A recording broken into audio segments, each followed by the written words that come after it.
Hello friends, welcome to Heaven Academy. Heaven Academy में आप लोगों का स्वागत है। फ्रेंड्स, जैसा कि आप लोगों को पता है, हम लोग लगातार कंप्लीट हिस्ट्री डिस्कस कर रहे हैं और ये हम लोगों का इंडियन हिस्ट्री के अंदर 18वां लेक्चर होगा। इसके पहले हम लोगों ने 17 लेक्चर कंप्लीट कर लिए हैं और उम्मीद कर रहा हूँ कि आप सारी चीज़ों को रिवाइज कर रहे होंगे। देखिए, अगर आप नोट्स नहीं बनाते हैं और रिवाइज नहीं करते हैं चीज़ों को, तो ज़्यादा कोई पढ़ने का आपका मतलब नहीं निकलेगा। तो प्लीज़, अभी आपके पास बहुत सारा टाइम है, आप आराम से पढ़िए, वीडियो को बार बार देखिए, 3-4 बार देखिए। नहीं समझ में आ रहा है फिर से देखिए। अगर फिर भी नहीं समझ में आ रहा है तो आप कमेंट करके हमसे पूछ सकते हैं। और नोट्स जरूर बनाइए। नोट्स बनाने से ये फ़ायदा होगा कि आपको एग्ज़ाम टाइम पे बहुत ही कम समय में आप रिवाइज कर पाएंगे चीज़ों को। मतलब अगर आप पूरी हिस्ट्री को चाहेंगे तो 4 से 5 घंटे में रिवाइज कर लेंगे, अगर आप खुद का अपना नोट्स बनाए रहेंगे तो। ठीक है, तो चलिए स्टार्ट करते हैं। आपको पता है कि हम लोग अभी मुगल सल्तनत पढ़ रहे थे और मुगल सल्तनत में हमने औरंगजेब के बारे में काफ़ी चीज़ें डिस्कस कर ली थी। थोड़ा बहुत पार्ट बचा था औरंगजेब का, और उसके बाद हम लोग देखेंगे डाउनफॉल ऑफ मुगल्स। ठीक है, चलिए आगे बढ़ते हैं। देखिए, कुछ पॉइंट जो हमारे औरंगजेब से रिलेटेड बचे हैं उसको पढ़ लेते हैं। पहला पॉइंट जो है वो ये है, इसके शासनकाल में हिंदू मंत्रियों की संख्या जो थी वो सर्वाधिक थी।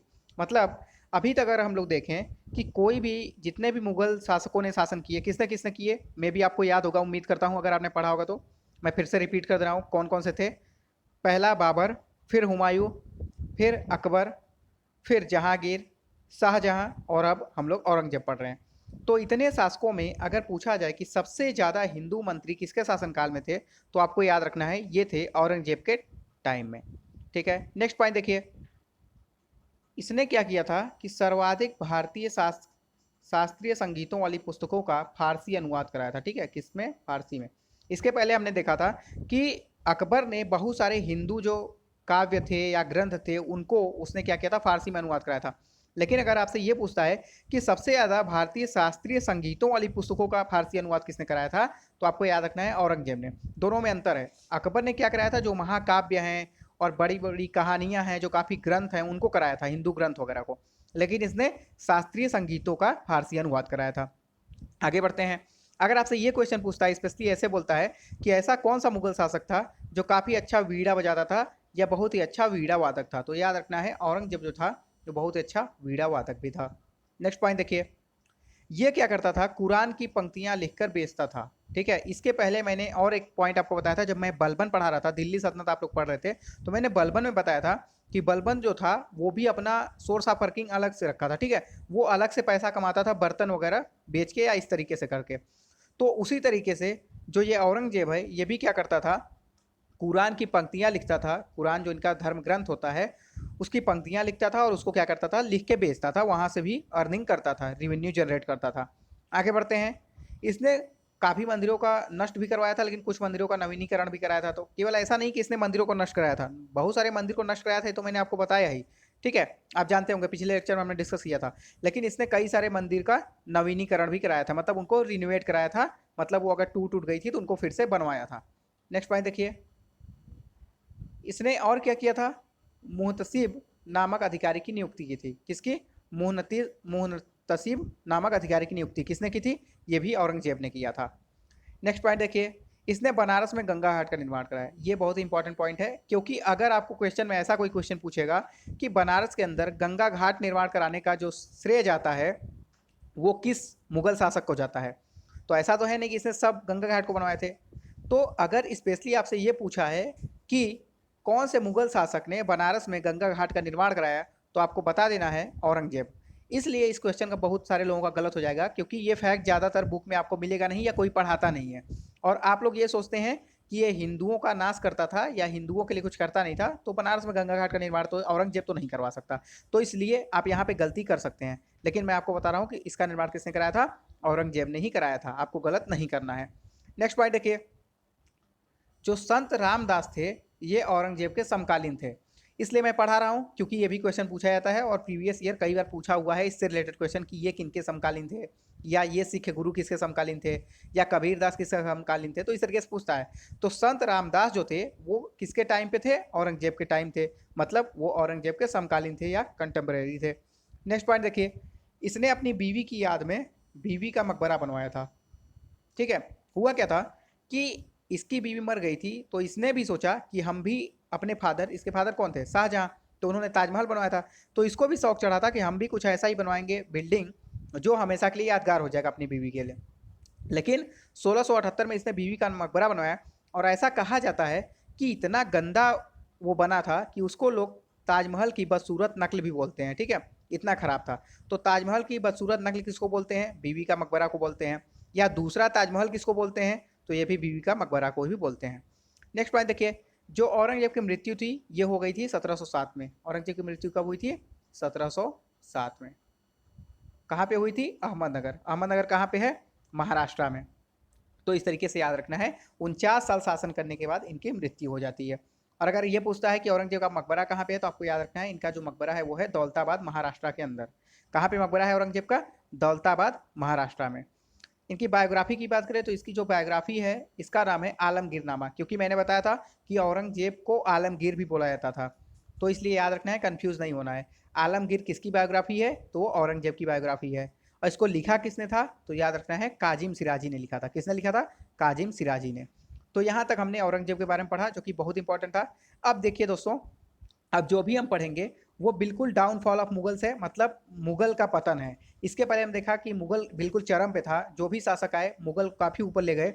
लेकिन औरंगजेब के मरते ही जितने भी इसके उत्तराधिकारी आएंगे, जितने भी शासक अब मुगल एम्परर के आएंगे, वो बहुत ही निकम्मे रहते हैं, अयोग्य रहते हैं, वो ढंग से शासन नहीं कर पाते हैं।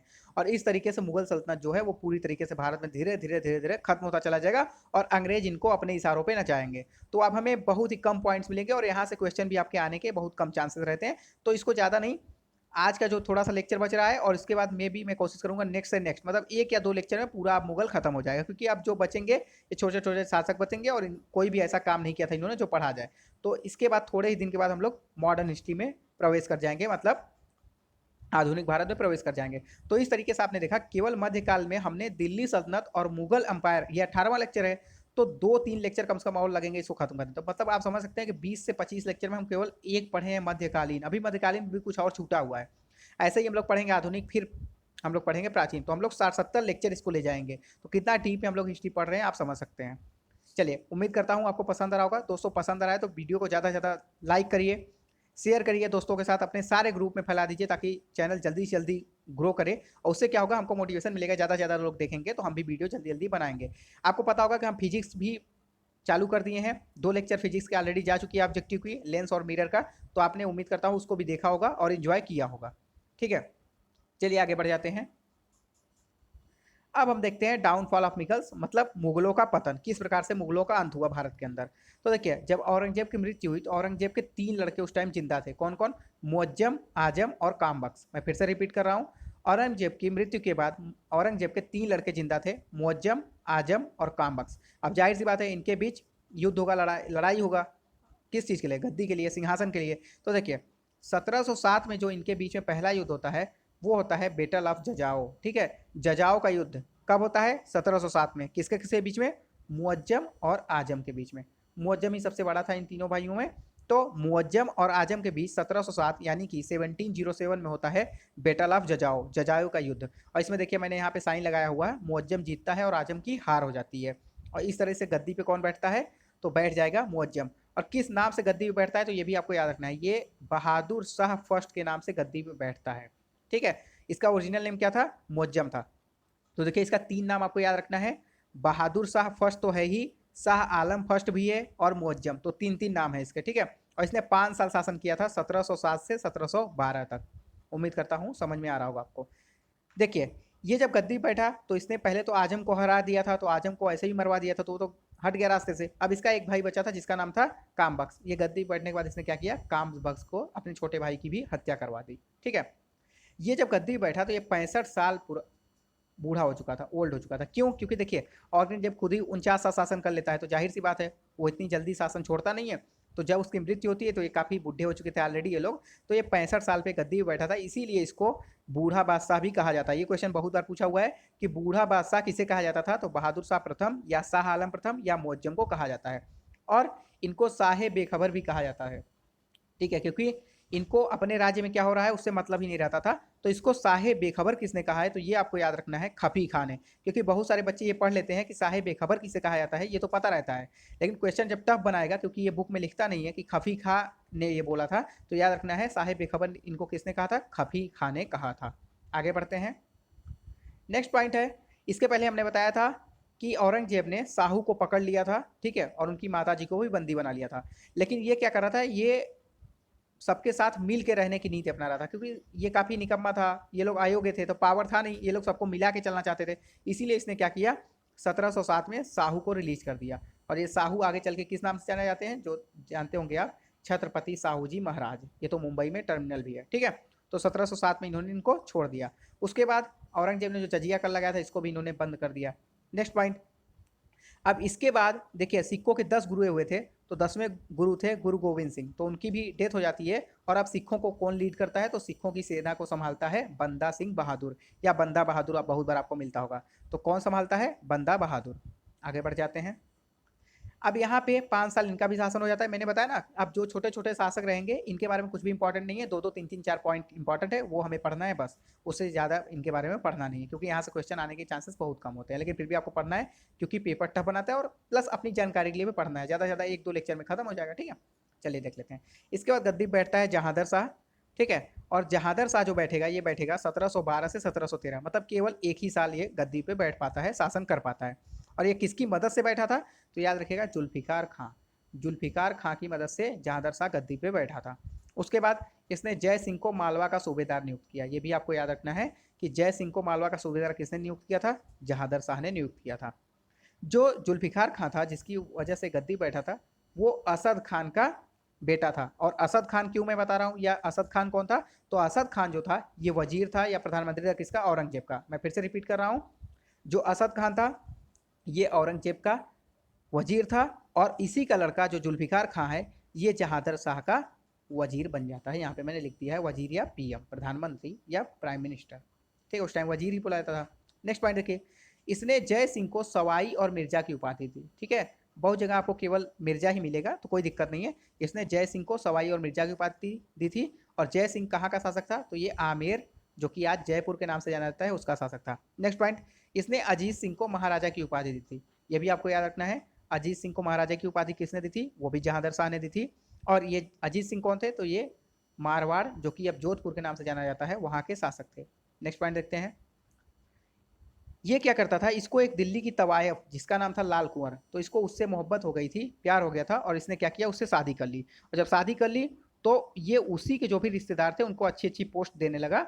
और इसको लंपट मूर्ख भी कहा जाता है। ये भी आपको याद रखना है, क्वेश्चन पूछा हुआ है एसएससी में और रेलवे में, कि लंपट मूर्ख किस मुगल शासक को कहा जाता है, तो याद रखिएगा जहांदर शाह को। आगे बढ़ते हैं। इसके बाद देखते हैं कि जब ये सारी अपनी पावर जो है वो लाल कुंवर के चक्कर में उनके रिश्तेदारों को देने लगा, और उसी के इशारे पे शासन करता था, तो इसी से गुस्सा होके सैयद ब्रदर्स, देखिए सैयद ब्रदर्स के बारे में आपको जान लेना है। सैयद ब्रदर्स में 2 भाई थे, एक अब्दुल्ला खां और दूसरा हुसैन खां। इन दोनों ने क्या किया, इसकी हत्या कर दी, ठीक है। इसको गद्दी से हटा दिया, और गद्दी पे किसको बैठाया, फर्रुख सियर को। तो फर्रुख सियर जो है वो सैयद ब्रदर्स की वजह से गद्दी में बैठा, और इसने 6 साल शासन किया। अब पढ़ लेते हैं सैयद ब्रदर्स के बारे में और फर्रुख सियर के बारे में। देखिए नेक्स्ट शासक कौन बैठता है गद्दी पे, फर्रुख सियर, इसके बारे में पढ़ लेते हैं। 6 साल ये रहा था गद्दी पे, 1713 से 1719 तक। देखिए जो अब्दुल्ला था सैयद ब्रदर्स में, ये बड़ा था, और अब्दुल्ला को इसने बना दिया वजीर या पीएम। और जो दूसरा छोटा भाई था सैयद ब्रदर्स का, वो था हुसैन, और हुसैन को इसने मीर बख्शी, या मीर बख्शी को ही सेनापति बोलते हैं, ये बना दिया। तो अब्दुल्ला को क्या बनाया, वजीर, और हुसैन को मीर बख्शी या सेनापति। नेक्स्ट पॉइंट देखिए, इसी के शासनकाल में रहा करता था निजामुल मुल्क, जिसे चिनकलिज खां भी बोलते हैं। निजामुल मुल्क या चिनकलिज खां, इसने निजामुल मुल्क को साउथ इंडिया के 6 सूबों की सूबेदारी सौंप दी थी। मतलब मैंने क्या बोला कि सूबे मतलब प्रांत होते थे, तो साउथ इंडिया के 6 प्रांतों की जिम्मेदारी किसको दे दी, चिनकलिज खां को दे दी, किसने, जहांदर शाह ने। नेक्स्ट पॉइंट देखिए, इसने अजीत सिंह को भी पराजित किया, ठीक है। तो आपसे पूछेगा किस मुगल शासक ने अजीत सिंह को पराजित किया था, तो कौन था, ये रहेगा फर्रुख सियर, ठीक है। आगे बढ़ जाते हैं। नेक्स्ट पॉइंट है, इसने बंदा बहादुर की भी हत्या करवा दी थी। 1716 में इसने क्या किया, बंदा बहादुर की हत्या करवा दी।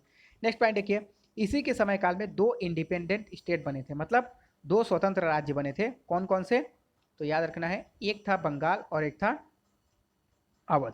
तो इसके शासनकाल में दो इंडिपेंडेंट स्टेट बने, एक बंगाल और दूसरा अवध। तो याद रखिएगा, जो बंगाल था इसका पहला नवाब बनेगा मुर्शिद अली खान, और जो अवध था इसका पहला नवाब बनेगा सादत अली खान। ठीक है, तो बंगाल का पहला नवाब कौन बनता है? मुर्शिद अली खान, और अवध का पहला नवाब कौन बनता है? सादत अली खान। तो इस तरीके से हमने आज क्या क्या देखा, औरंगजेब के बारे में जो बचा था उसको देखा। उसके बाद हमने देखा बहादुर शाह प्रथम, मतलब उसको बोल सकते हैं शाह शाह आलम प्रथम भी या मुअज्जम। उसके बाद हमने देखा जहादर शाह, और अब हमने देखा है फारूक सियर के बारे में और थोड़ा बहुत सैयद ब्रदर्स के बारे में। फारूक सियर का भी थोड़ा सा पॉइंट बच रहा है जो कि हम नेक्स्ट वीडियो में कंप्लीट करेंगे, और उसके बाद उसमें कोशिश करेंगे कि ज़्यादा से ज़्यादा मुगल इंपरर जो भी बच रहे हैं, क्योंकि अब काम के बहुत कम है, तो उनके बारे में पढ़ के एक दो वीडियो में खत्म कर दिया जाए, और फिर हम लोग जो भी पॉइंट मिडिवल से बच रहा है उसको कवर कर लेंगे। उसके बाद हम लोग मॉडर्न हिस्ट्री यानी कि आधुनिक भारत में बढ़ जाएंगे। तो उम्मीद कर रहा हूँ दोस्तों आपको वीडियो बहुत पसंद आ रही होगी। प्लीज़ वीडियो को ज़्यादा से ज़्यादा अपना प्यार दीजिए, लाइक करिए, शेयर करिए वीडियो को अपने दोस्तों के साथ, और चैनल को सब्सक्राइब करना बिल्कुल मत भूलिए। चलिए आज के लिए इतना ही रखते हैं। Thank you.